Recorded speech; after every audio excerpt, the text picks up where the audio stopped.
जैसे ही गांव के खेत पर भोर होती है, रामू नींद से उठता है।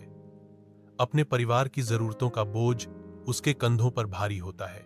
अपनी थकान के बावजूद रामू के होठों पर एक हल्की मुस्कान आती है। उसके भीतर आशा की एक चिंगारी जलती है, क्योंकि वह दिन के श्रम के लिए तैयारी करता है। वह उठता है, उसकी हरकतें धीमी लेकिन दृढ़ हैं। हर कदम अपने प्रियजनों के लिए प्रदान करने के उसके संकल्प को दर्शाता है। अपने कदमों में उद्देश्य के साथ रामू गांव के खेत की ओर बढ़ता है। ईमानदार काम का वादा उसकी भावना को बढ़ावा देता है। विशाल सुबह के आकाश के नीचे रामू अपना काम शुरू करता है।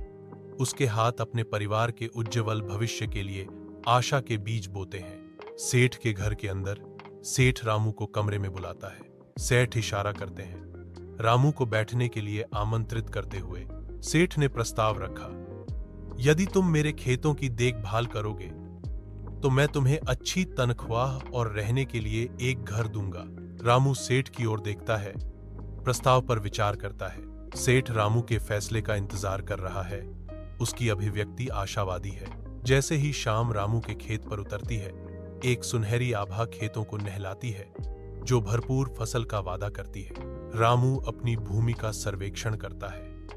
उसका चेहरा संतोष से भरा हुआ है, क्योंकि उसकी मेहनत के फल सूर्य की चमक में पकते हैं। ढलता सूरज लंबी छाया डालता है, जो पृथ्वी की समृद्ध बनावट और फलती फूलती फसलों को उजागर करता है। संतुष्ट आह के साथ रामू ईमानदार परिश्रम के पुरस्कारों पर विचार करता है। उसका दिल कृतज्ञता से भरा हुआ है।